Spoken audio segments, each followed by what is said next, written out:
ஆபிரகாமின் ஆசீர்வாதம் என்பது ஏதோ ஆபிரகாமுக்கும் அவனுடைய சந்ததிக்கும் அல்ல, எல்லாருக்கும் சொந்தம் என்று வேத வசனம் போதிக்கிறது. எல்லா சந்ததிக்கும் வந்து கிடைக்கணும்னு சொல்லி தான் அது நியாயப்பிரமாணத்தினால வந்து கிடைக்கிறது இல்லை. ஏன்னா அது வந்து வெறும் யூதர்களுக்கு கொடுக்கப்பட்டது. அது எதனால வந்து கிடைக்கிறது? விசுவாசத்தினால வந்து கிடைக்கிறது. நமக்கெல்லாம் விசுவாசம் எல்லாருக்கும் சொந்தம். விசுவாசம் நீங்களும் காட்டலாம், விசுவாசம் ஆபிரகாமும் காட்டலாம், எல்லாரும் காட்டலாம் விசுவாசம். அதுக்கு இந்த இனத்தை சேர்ந்தவர்களாக இருக்க வேண்டிய அவசியம் கிடையாது. அளவில்லா ஆனந்தம் என்றும் தங்கும் அவர் சமூகத்தில் பூரண பேரின்பம்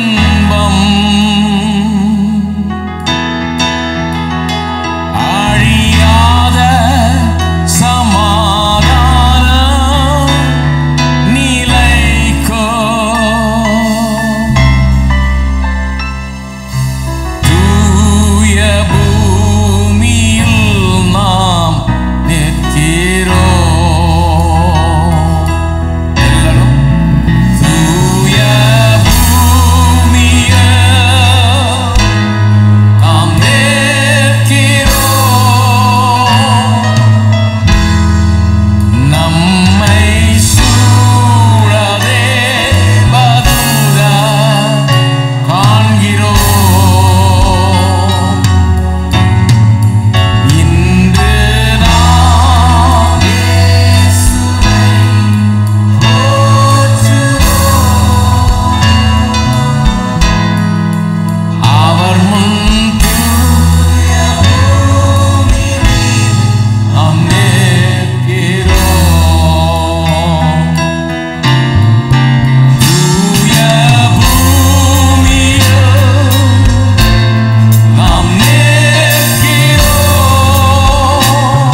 பெங்களூரு பெத்தேல் ஏஜி சபையில் சாம்பி செல்லத்துறை பேசுகிறார். நாள் ஏப்ரல் 1, 2015.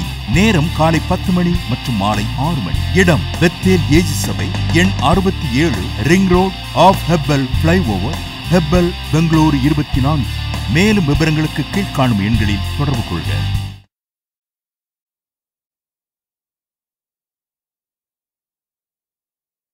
நம்முடைய வேலை என்ன? இன்றைக்கு நமக்கு என்ன சொந்தம்ன்றதை ஆராய்ஞ்சு பார்க்கணும். நமக்கு என்ன சொந்தம்ன்றதை ஆராய்ஞ்சு பார்க்கணும். ஏனென்று சொன்னால் இதெல்லாம் வந்து ஆட்டோமேட்டிக்காக வந்து கிடைக்கல. நம்ம போய் இதை சொந்தமாக்கணும். இதெல்லாம் செஞ்சு முடிச்சாச்சு, நம்ம போய் இதை என்ன பண்ணணும்? சொந்தமாக்கணும். அதுக்காக நாம் என்ன சொந்தம் என்பதை முதல்ல தேடி பார்க்க வேண்டும். திருப்போம் ரோமர்கள் நிறுவம் 4ஆம் அதிகாரத்துக்கு திருப்போம். என்ன சொந்தம்னு காண்பிக்கிறேன். நமக்கு என்ன சொந்தம், என்ன சொந்தம்ன்றது தான் பிரச்சனை. பாருங்கள், நானும் அந்த காலத்தில் கோயிலில் கதவு திறந்தப்போலாம் உள்ளே போனேன். ஒவ்வொரு தரையும் உள்ளே போகிறது. ஆனாலும் அந்த காலத்தில் பாருங்கள், எங்கேயுமே நீங்கள் இந்த தமிழ்நாட்டிலையும் சரி, இந்தியாவிலையும் சரி, எங்கேயும் போகலாம். எங்கேயுமே இப்படி ஒரு பிரசங்கத்தை நான் பண்ணி கேட்டதே இல்லை. பிள்ளைகளானால் சுதந்திரமாமே, தேவனுக்கு சுதந்திரம், கிறிஸ்துவுக்கு உடன் சுதந்திரமாமே. அப்படின்னு என்ன அர்த்தம்? தேவனுக்கு சுதந்திரம், தேவன் என்னத்துக்கெல்லாம் சுதந்திரராக இருக்கிறாரு. அதுக்கெல்லாம் சொந்தக்காரராக இருக்கார். அவர் சொல்லுகிறாரு பூமியும் அது நிறைவும். அப்போ பூமியும் நிறைவும் யாருது? என்னுடையது. எல்லாம் சொல்லுங்க, என்னுடையது. மலைகளில் இருக்கிற 1000 மாடுகளும் ஆடுகளும் எல்லாம் யார் தான்? அவருடையதுன்றார். அப்போ காட்டு எருமையை பார்த்தீங்கன்னா என்ன சொல்லணும்? இதோ போது நம்ம மாடு தான், என்னுடையது. இது யாருதோ கூடாது, இது என்னுடையது, இதெல்லாம் நம்முடையது. பாருங்க, இதெல்லாம் கர்த்தருக்கு எதெல்லாம் சொந்தமோ அதெல்லாம் நம்முடையது. கர்த்தர் சொல்றாரு வெள்ளியும் பொன்னும் என்னுடையது. ஹலோ, ஐயோ பிரதர், நான் சொல்றேன் அது என்னுடையது. வெள்ளியும் பொன்னும் கர்த்தருடையதுன்னா அது என்னுடையதும் கூட. ஹலோ, தைரியமா இருங்க, பயப்படாதீங்க. இது ஏஎஃப்டி, இது என்னுடையது. கர்த்தருடையது என்னவோ அதெல்லாம் என்னுடையது. இதை யாரும் சொன்னதே கிடையாது. பாருங்க, இதுக்கு நான் கடல் கடந்து 7 கடல் கடந்து தவம் கடந்து போய் ரொம்ப கேர்ஃபுல்லாக எங்கேயோ பிடிச்சேன். நான் இது கொஞ்சம் சிலர் கேட்டுக்க போது தான் விளங்குச்சு எனக்கு. ஓஹோ, இதெல்லாம் நம்முடையதான்னு. இங்கே என்ன கேள்விப்பட்டேன்? பரலோகமே என் சொந்தமே. ஸ்ட்ரெயிட்டாக நாங்கள் ரட்சிக்கப்பட்டு ஞானஸ்தானம் எடுத்து பரிசுத்தாவியெல்லாம் பெற்று நேராக அடுத்த ஸ்டெப்பை தாவிடுவோம் பரலோகத்துக்கு. பரலோகமே என் சொந்தமே. இதே தான் பாருங்க, எப்போ பார்த்தாலும் பூமியில் நிம்மதியாக இருக்க விடுறதில்ல. இருக்கிறவனெல்லாம் பரலோகம் தான் உனக்கு சொந்தமாக்கும், சீக்கிரம் போய் சரி, எப்போ வருவாரோ அவர், எப்போ நம்ம போவோமோ, இப்படி தான் இருந்தோம் பாருங்க. நானும் யோசிச்சேன், சரி ஆமாம், அந்த பூமி ரொம்ப கஷ்டமாக இருக்குது, சோறு இல்லை, அது இல்லை, இது இல்லை, காசு இல்லை, ஒன்றும் இல்லை, எல்லாம் பாவிங்கையில் தான் எல்லா காசும் இருக்குது. கடவுள் என்னமோ அப்படி பண்ணிட்டாரோ, அங்கே வச்சுருக்காரா நமக்கு. அதனால பரலோகமே என் சொந்தமேன்னு அந்த பாட்டு தான் ரொம்ப ஃபேவரட் பாட்டு எங்களுக்கு. பரலோகமே என் சொந்தமே, அதை சந்தோஷமாக பாடிட்டு இருப்போம், பரலோகமே என் சொந்தமேன்னு. அப்புறம் தான் இதெல்லாம் கேட்கும்போது தான் யோசித்து பார்த்தேன் நான், அப்புறம் எதுக்கு நம்மளை பூலோகத்தில் வச்சார்? பூலோகம்னு எதுக்கு அவர் உண்டாக்குறார்? பரலோகம் தான் எனக்கு சொந்தம்னா பேசாமல் பரலோகத்திலே ஒரு மூலையில் எனக்கு ஒரு பங்களா போட்டு கொடுத்துருக்கலாமே, அவர் கூட அங்கே ஓரமாக இருந்துட்டு போகிறேன் நான். எதுக்கு பூமின்னு ஒன்று உண்டாக்கி அதில் மனுஷன் ஒருத்தனை உண்டாக்கி வச்சு இந்த பூமியை நிரப்புன்னு சொல்லி எல்லாத்தையும் ஆண்டுகோள்னு சொல்லி எல்லாத்தையும் கீழ்ப்படுதுன்னு சொல்லி எல்லாத்தையும் கொடுத்துட்டு பூமியில் வச்சுட்டு போனார் மனுஷன். அவன் பாவம் செஞ்சு கெட்டு போன உடனே பூமிக்கு வந்தார் இயேசு தேவகுமாரன். ஹலோ, அவர் என்ன பண்ணார்? பரலோகத்தை திறந்து எங்கே வந்துட்டாரு? பூலோகத்துக்கு. இவங்கெல்லாம் பரலோகம் போகிறதுக்கு காத்திருக்கான், அவர் இங்கே வந்துட்டார். அவர் இங்கே வந்து இங்கே படாத பாடுபட்டு நமக்காக ரத்தம் சிந்தி சிலுவையில் மறித்து அடிக்கப்பட்டு துப்பப்பட்டு காயப்பட்டு நிந்திக்கப்பட்டு சபிக்கப்பட்டு நம்முடைய பாவங்களை எல்லாம் சுமந்தராவ கல்வாரி சிலுவையில் தொங்கி தேவன் அவரை மறுபடியும் உயிரோடு எழுப்பினார். அவர் பரலோகத்துக்கு சென்றிருக்கிறார். அங்கே இன்னும் மனிதனாக அவர் வீற்றிருக்கிறார் அவருடைய வலது பாரசத்தில். இதெல்லாம் ஏன் நடந்தது? அவர் போகும்போதாவது நம்மளையும் கூட கூட்டு போயிட்டுருக்கலாம், நம்மளும் அப்படியே கூட பறந்துட்டு இருக்கலாமே பேசாமல். அங்கே நின்று சீசர்லாம் பார்த்துட்டு இருக்காங்க, கண்ணுக்கு முன்னால் அப்படியே மேலே போகிறாரு. தேவதூதன் சொல்கிறான், என்ன ஆண் பார்த்துட்டு இருக்கப்போ வேலையை பாருன்னா தான் சொல்கிறான். வாஸ்து பாருங்கள், அப்போஸ்தலர் நடவடிக்கைகள் 1ஆம் அதிகாரத்தில் வாஸ்து பார்த்தீங்கன்னா, என்ன நீங்கள் இப்போ போய் வேலையை பாரு, எருசலேமுக்கு போ, அங்கே பரிசுத்தாய் ஊற்றப்படும், அப்பொழுது உலகமெங்கும் சென்று எருசலேம் யூதேயா சமாரியா மற்றும் உலகத்தின் முடிவு வரைந்து எனக்கென்று பெரிய வேலை இருக்குது, அதனால் போ, அங்கே போய் ஹெட் குவார்ட்டர்ஸுக்கு போன்றாங்க. முதல்ல அங்கே போய் ரிப்போர்ட் பண்ணு. அங்கே போயிட்டு அங்கேருந்து வேலையை ஆரம்பித்து பெரிய வேலை இருக்குது. இவங்கெல்லாம் எங்கே போவோமா, நம்மளும் டேக் ஆஃப் ஆகுமான்னு பார்த்துட்டு இருக்கிறாங்க. ரெக்க முளைக்குமா, ஏதாவது பெரிய காற்று கீத்து வடிக்குமா, நம்மளையும் தூக்கிட்டு போயிட்டா நல்லா இருக்குமே, இந்த பாவ உலகத்தில், இந்த பாழா போன உலகத்தில் இல்லாமல் நம்மளும் போயிடலாமே பார்த்துருக்கான். அவன் சொல்கிறான், போனவர் போனபடியே திரும்பவும் வருவார். என்ன பிரதர், போகிற பிளான் என்ன ஆச்சு பிரதர்? பாருங்க, எல்லாத்தையும் போட்டு குழப்பி இருக்கிறோம். அவன் இங்கே கடன்றாரு, இங்கே இருந்து வேலையை செய்யுங்கிறாரு. இப்போ உலகம் எங்கும் சென்று சகல ஜாதிகளுக்கு சுவிசேஷத்தை பிரசங்கம் பண்ணுன்றாரு. அதுவும் இல்லாமல் வேதம் சொல்லுது, தேவன் உலகத்தை இவ்வளவாய் அன்பு கூர்ந்தார். கர்த்தருடைய கண்கள்லாம் உலகத்தை பற்றி நோக்கமாக இருக்குது. இந்த உலகத்தை அன்பு கூறுகிறார், நம்ம அன்பு கூறுறார். நம்ம இந்த உலகம் பாழா போன உலகம்னு இதிலேருந்து எப்படியாவது போயிடணும்னு, எப்படியாவது விடுபட்டணும்னு அப்படி தான் யோசிக்கிறோமோ ஒழிய, எதுக்கு இங்கே வச்சிருக்கிறார் கர்த்தர், நம்ம எதுக்காக இங்கே பிறந்திருக்கிறோம், எதுக்காக ரட்சிக்கப்பட்டிருக்கிறோம், எதுக்காக இப்படிப்பட்ட ஒரு சுதந்திரம் நமக்காக கொடுக்கப்பட்டிருக்கிறது கொஞ்சம் கூட யோசித்து பார்க்குறதே கிடையாது பாருங்கள். அப்புறம் தான் நான் யோசித்து பார்க்க ஆரம்பித்தேன், எதுக்கு நம்மளை இங்கே வச்சிருக்கிறார்? பரலோகம் பரலோகம் பரலோகம் சொந்தமே, பரலோகத்தை தான் பாடிட்டு இருந்தோம். அப்புறம் தான் இதெல்லாம் கேட்ட பிறகு தான் எனக்கு கொஞ்சம் அறிவு வந்தது. என்னத்தை சொந்தமாக்குறார் நமக்கு, எதுக்காக, ஏன் இப்படி வச்சிருக்கிறார், நம்ம இந்த நோக்கத்தை நிறைவேற்றத்துக்காக தான் இங்கே விட்டுட்டு போயிருக்கார். அவருக்கு ஏதோ ஒரு நோக்கம் இருக்குது, பூமியில் எதையோ ஒன்று நிறைவேற்றணுன்ற நோக்கம் இருக்குது, அதுக்காக நீங்கள் விட்டு போயிருக்கார். என்ன நோக்கம், என்ன எனக்கு சொந்தம், எல்லாம் சொன்னாங்க பரலோகம் எனக்கு சொந்தம், நானும் நம்பிட்டு தான் இருந்தேன். இப்போ வாசிப்போம் என்ன சொந்தம்னு. ரோமர் 4:13 அன்றியும் உலகத்தை சுதந்தரிப்பான் என்கிற வாக்குத்தத்தம் ஆபிரகாமுக்காவது அவன் சந்ததிக்காவது நியாயப்பிரமாணத்தினால் கிடையாமல் விசுவாசத்தினால் வருகிற நீதியினால் கிடைத்தது. என்ன வாக்குத்தத்தம்? உலகத்தை யாருதுன்னு நினைக்கிறீங்க? உலகம் கடவுள் உண்டாக்குனாருங்க, கடவுளுடைய பிள்ளைகள் அது. அவர் உண்டாக்கிட்டு யாரோ எவனோ ஒருத்தர் எடுத்துட்டு போறதுக்காக கிடையாது. கடவுள் உண்டாக்கினார், உங்களுக்காகவும் எனக்காகவும் உண்டாக்கினார். தம்முடைய பிள்ளைகள் அனுபவிக்கும்படியாக, வாழும்படியாக, எல்லா சுகங்களையும் பெற்று அனுபவிக்கும்படியாக, இதை என்ஜாய் பண்ணும்படியாக. இதுக்கு தான் உலகத்தை உண்டாக்கினார் ஒழிய எவனோ வந்து அக்கிரமம் பண்ணிட்டு இருக்கிறதுக்காக உண்டாக்கவில்லை. ஹலோ, இப்போ உலகத்தை சுதந்திரிக்கணும்னு ஒரு எண்ணம் உண்டாகும். இப்போ எல்லாரையும் அக்கிரமம் பண்ண விட்டுட்டு வேடிக்கை பார்த்துட்டு இருக்கிறோம் நம்ம. உலகம் ரொம்ப மோசம் பிரதர், இங்கே எப்படி ஏன் சுதந்திரியம் உலகத்தை ஏன் வேடிக்கை பார்த்துட்டு இருக்கிறீங்க? இல்லை பிரதர், ரொம்ப வர காட்சியெல்லாம் ரொம்ப மோசமாக போகுது. சுதந்திரியம். ஒரு டிவி வாங்கிறது கூட காசு இல்லை, அப்புறம் டிவி ஸ்டேஷன் எப்படி வைக்கிறது? ஹலோ, வர சினிமா ரொம்ப மோசம் பிரதர். மோசம்னா நீ நல்ல சினிமா எடு.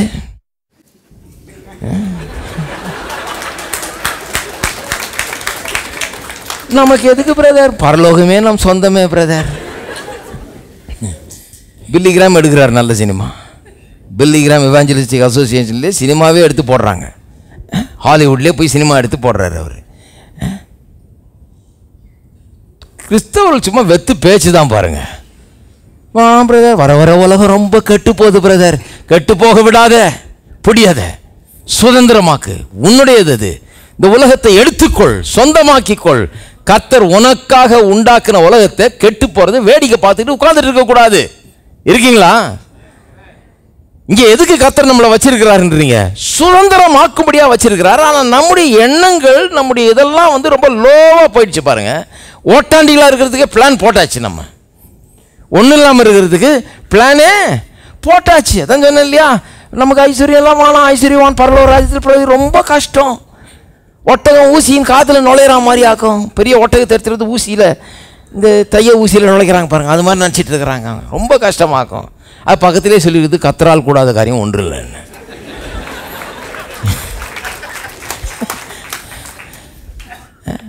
ஆமாம், ஏன் நுழையாது? நுழையும். கத்தரால் கூடாத காரியம் ஒன்றும் கிடையாது. தப்பான டைரக்ஷன்லே போயாச்சு. நம்ம போயிட்டு நம்மளெல்லாமே கெடுத்து கொள்கிறோம் பாருங்க. ஆனால் உலகத்தை சுதந்திரிப்பான் தான் கடவுளுடைய நோக்கம். ஆபிரகாம் அவர் தெரிந்து கொண்ட உடனே என்ன நினைக்கிறார்? அவன் எங்கேயோ ஒரு மூலையில் கிடந்தவன், அவனை உலகத்தை சுதந்திரிப்பான்ற வாக்குத்தத்தத்தை அவனுக்கு தருகிறார். எப்பேற்பட்ட வாக்குத்தத்தம் பாருங்க. ஏதோ ஒரு 2 கிரவுண்டு, ஒரு சின்ன வீடு கட்டிக்கப்பா ஒரு மூலையில் அப்படின்னு சொன்னாரா? அப்படி சொன்னால் நம்ம கிறிஸ்தவங்களுக்கெல்லாம் ரொம்ப பெரிய சந்தோஷமாக இருக்கும். கர்த்தர் அளவாக கொடுக்குறார் பிரதர். ரேஷன் கடையெல்லாம் அவர் தான் ஆரம்பிச்சிருக்கிறாரு. கிடையாதுங்க, அவர் ஒன்றும் ரேஷன் பண்ணலை. ஒரு மனுஷனுக்கு 4 நதியை ஓட விட்டவர் ஏதேன் தோட்டத்தில். ஒரு மனுஷனுக்கு தங்க சுரங்கங்களை செஞ்சு வச்சவர். அவர் ஒரு மனுஷனுக்கு ஆயிரக்கணக்கான மரம் செடி கொடிகளையும் தாவரங்களையும் உண்டு பண்ணினவர். அவர் ரேஷன் கடைக்கு ஓனர் இல்லை. அவர் அதெல்லாம் இப்போ இல்லாத காலத்தில் பஞ்சத்தில் வந்தது. அதெல்லாம் கர்த்தர் பெரியவராய் இருக்கிறார். உலகத்தை சுதந்திரித்துக் கொள்ளுகிறவனாய் நம்மை உண்டாக்கி இருக்கிறார். ஃபோக்கஸ் அதில் வைங்க. எதை சுதந்திரிக்க போகிறோம்? நம்ம உலகத்தை. சொல்கிறாங்க பிரதர், என்ன திடீர்னு நம்மளேன்ட்டிங்க? அது ஆபிரகாம் பிரதர். அவர் ஏதோ வேற ஊருக்காரர். அவர் அந்த காலத்தில் ஆண்டவர் அவருக்கு சொன்னார், அதை கொண்டாந்து நம்மளுக்கு சொல்லலாமா? நீங்கள் சரி 16ஆம் வசனத்தை வாசிங்க. ஆதலால் சுதந்திரமானது, அதிலே 16ஆம் வசனம், 13ஆம் வசனம் சொல்லுது உலகத்தை சுதந்திரிப்பான்ற வாக்குத்தத்தம் ஆபிரகாமுக்கு கொடுக்கப்பட்டதுன்னு. 16ஆம் வசனம் சொல்லுது ஆதலால் சுதந்திரமானது கிருபையினால் உண்டாகிறதா இருக்கும்படிக்கு அது விசுவாசத்தினாலே வருகிறது. நியாயப்பிரமாணத்தை சார்ந்தவர்களாகிய சந்ததியாருக்கு மாத்திரமல்ல. அப்படின்னா என்ன அர்த்தம்? நியாயப்பிரமாணம்னா அது லான 10 கற்பனைகள். அதெல்லாம் யாருக்கு கொடுக்கப்பட்டது? யூதர்களுக்கு, ஆபிரகாம் சந்ததி. அப்போ இந்த உலகத்தை சுதந்திரிப்பான்றது நியாயப்பிரமாணத்தை சார்ந்தவர்களாகிய சந்ததியாருக்கு மட்டுமல்ல, அதாவது யூத சந்ததிக்கு மட்டும் இல்லை, ஆபிரகாமினுடைய இயற்கை பிரகாரமான சந்ததிக்கு மட்டும் அல்ல, நம் எல்லாருக்கும் தகப்பனாகிய ஆபிரகாமுடைய விசுவாசத்தை சார்ந்தவர்களான எல்லா சந்ததியாருக்கும் அந்த வாக்குத்தத்தம் நிச்சயமாயிருக்கும்படி. அப்படி ஆஹா, எல்லா சந்ததியாருக்கும், எல்லா ஜாதி ஜனங்களுக்கும், எல்லா இனத்தினருக்கும், எல்லா தேசத்தினருக்கும் இது சொந்தம். ஆபிரகாமின் ஆசீர்வாதம் என்பது ஏதோ ஆபிரகாமுக்கும் அவனுடைய சந்ததிக்கும் அல்ல, எல்லாருக்கும் சொந்தம் என்று வேத வசனம் போதிக்கிறது. எல்லா சந்ததிக்கும் கிடைக்கணும்னு சொல்லி தான் அது நியாயப்பிரமாணத்தினால கிடைக்கிறது இல்லை. ஏன்னா அது வெறும் யூதர்களுக்கு கொடுக்கப்பட்டது. அது எதனால கிடைக்கிறது? விசுவாசத்தினால கிடைக்கிறது. நமக்கெல்லாம் விசுவாசம் எல்லாருக்கும் சொந்தம். விசுவாசம் நீங்களும் காட்டலாம், விசுவாசம் ஆபிரகாமும் காட்டலாம், எல்லாரும் காட்டலாம் விசுவாசம். அதுக்கு இந்த இனத்தை சேர்ந்தவர்களாக இருக்க வேண்டிய அவசியம் கிடையாது. விசுவாசத்தினாலே கொடுக்கப்பட்டிருக்கிறது. அப்போ நம்முடைய வேலை என்ன? கொஞ்சம் கொஞ்சமாக இந்த வசனத்தை எடுத்து என்ன சொந்தன்றதை முதல்லமாக கண்டுபிடிக்கணும். ஏன்னா அதை கண்டுபிடிக்காமல் எதையும் சொந்தமாக்க போகிறதில்ல. இப்படியே உட்காந்துட்டு இருக்க வேண்டியது தான். கண்டுபிடிக்கலைன்னா இதை பார்க்கும்போது, இதை ஆராயும் போது தான் தெரியுது என்னெல்லாம் நமக்கு சொந்தம்னு. சொந்தம்னு ஒன்று அப்புறம் என்ன வருது? நமக்கு சொந்தம்னா அது எப்படி நம்மக்கிட்ட இல்லை? ஓனர்ஷிப் இருக்குதானே, பொசஷன் இல்லையே. இந்தியாவில் நல்லா விளங்கும் அது இல்லையா? நம்ம தான் ஓனர், ஆனால் பொசஷன் நம்மக்கிட்ட இல்லையே. எப்படி அந்த பையன் எடுத்துகிட்டு போகலாம் அதை அப்படின்னு சொல்லிட்டு விரட்ட ஆரம்பிச்சிடுறோம். அதை யார் எடுத்தாவோ, அதை எங்கே இருக்குதோ அதை போய் எடுக்க நாம் துணிகிறோம். ஏனென்று சொன்னால் ஓனர் நாம தான் என்கிற நிச்சயம் நமக்குள்ளே உண்டாகி விடுகிறது. வசனத்தை பார்க்க பார்க்க நம்முடையது என்னன்னு புரிய ஆரம்பிச்சிருது. புரிஞ்ச உடனே நான் தான் ஓனர்ன்றது நிச்சயம் நமக்குள்ளே உண்டாக ஆரம்பிச்சிருது. திருப்புங்க பார்ப்போம். எபிரேயர் 11ஆம் அதிகாரம். எபிரேயர் 11ஆம் அதிகாரம் 1ஆம் வசனம். விசுவாசமானது நம்பப்படுகிறவைகளின் உறுதியும் காணப்படாதவைகளின் நிச்சயமாக இருக்கிறது. தமிழில் எப்படி இருக்குது? ஆங்கிலத்தில் faith is the substance of things hoped for, the evidence of things not seen வருது இல்லையா? கிங் ஜேம்ஸ் வெர்ஷனில். அதே ஆம்பிளிஃபைட் வெர்ஷனில் நான் வாசித்து காண்பிக்கிறேன். ஆம்பிளிஃபைட் வெர்ஷன் என்ற ஆங்கில மொழிபெயர்ப்பு இப்படி சொல்லுது. எல்லாருக்குமே புரிஞ்சிடும் நான் சொன்னேன்னா. கவனிங்க.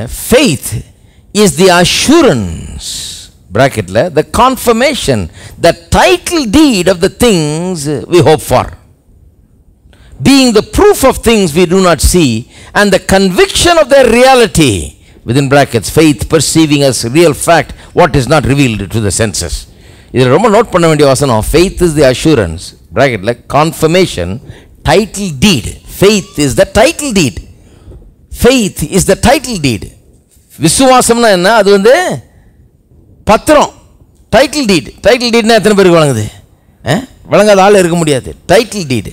டைட்டில் டீட்னா என்ன?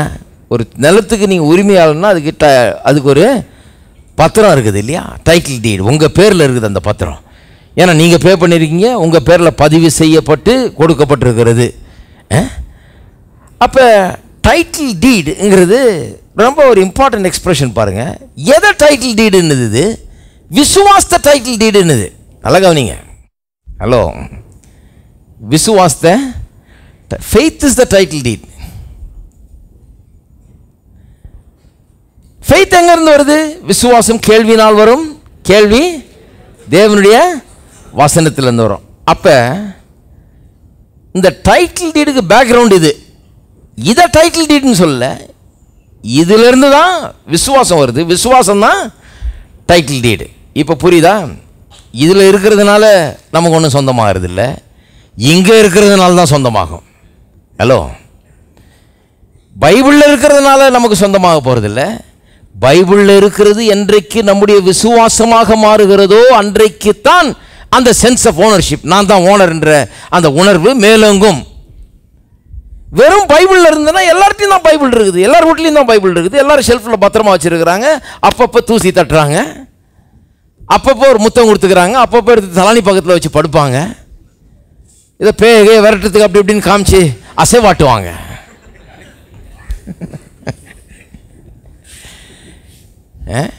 இதெல்லாம் பார்த்துருக்குறோம். பிசாசுக்கு முன்னால் எப்படி ஆட்டி காமிப்பாங்க. பிசாசு அதெல்லாம் நல்லா பார்த்தவன் பாருங்க, அதுக்கெல்லாம் பயப்படுறவன் கிடையாது. அவன் உள்ள வசனம் இருந்தால் தான் அவன் பயப்படுறான். ஐயோ டேஞ்சரான ஆள், இங்கே உள்ளே போயிடக்கூடாது, இதில் இருக்கிற மேட்ரு உள்ளே போயிடக்கூடாது.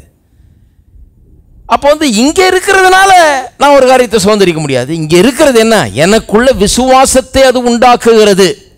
இங்கே இருக்குது என்ன இருக்குது? உலகத்தை சுதந்திரிக்கிறவன் நான், ஆபிரகாமின் சந்ததியில் நானும் ஒருத்தன்.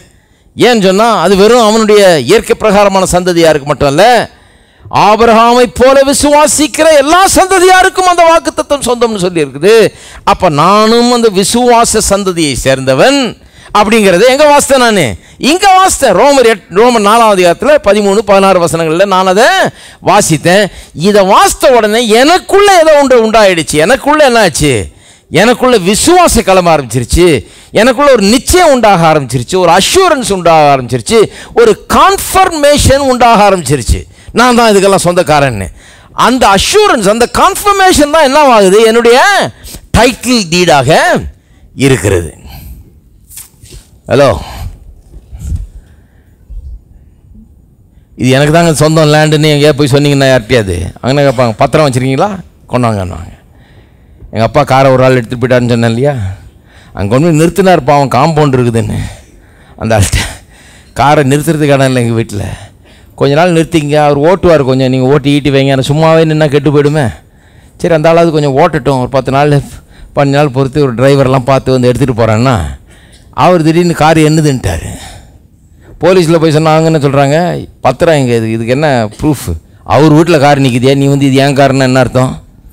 அந்த ஆள் பங்களாவில் நிற்கிது, காம்பவுண்டில் நிற்கிது, இது உங்கள் காரனை நாங்கள் எப்படி நம்புறது? அந்த ஆளை போய் எப்படி கொடுக்க சொல்கிறது? அவங்க வீட்டில் நிற்கிற காரை நீ இப்படி ஒன்று தான் என்ன ஒரு ப்ரூஃப் இருக்குது? ஆர்சி புக்கு ஒன்றும் வாங்கலை பாருங்கள், அதுக்குள்ளே ஒன்றும் இல்லை. அவசர அவசரமாக ரசீது தேடுறாரு. ரசீதை தேடி கண்டுபிடிச்சி, நல்ல காலம் அந்த 2000 ரூபா பே பண்ணதுக்கு ரசீது இருந்தது. இவர் தான் பே பண்ணார், இவர் பேரில் ரசீது இருக்குது. அதை எடுத்துகிட்டு போய் காமிச்ச உடனே தான் போலீஸ்காரன் சரி வா கூப்பிட்டு போய் என்ன நடந்ததுன்னு நம்ப ஆரம்பிக்கிறாங்க. ரசீது, இதுதான் கான்ஃபர்மேஷன். எந்த துக்கம் மாற்றி ஆடி பாடச் செய்தி, இந்த இன்வஸ்திரம் களைந்தி. எந்த துக்கம் மாற்றி ஆடி பாடச் செய்தி, சந்தோஷத்தால் இடை காட்டினே. உள்ளளவும் புகழ்ந்தும்மை ஸ்தோத்தரிப்பேன். அவனியில் நானே எந்த ஆண்டவரே, என்றென்றும் துதிகளை ஏறெடுப்பேனே. எந்த துக்கம் மாற்றி ஆடி பாடச் செய்தி, இந்த இன்வஸ்திரம் களைந்தி. எந்த துக்கம் மாற்றி ஆடி பாட செய்தி, சந்தோஷத்தாலிடை காட்டினீர். உள்ளளவும் புகழ்ந்தும்மை ஸ்தோத்தரிப்பேன். அமர்ந்தீரேன் அவனியில் நானே.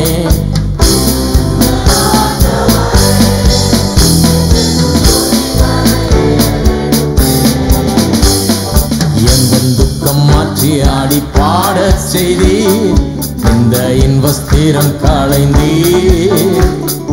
எந்த துக்கம் மாற்றி ஆடி பாட செய்தி, சந்தோஷத்தால் இடை காட்டினீர். உள்ளளவும் புகழ்ந்தும்மை ஸ்தோத்தரிப்பேன். அமர்ந்தீரேன் அவனியில் நானே.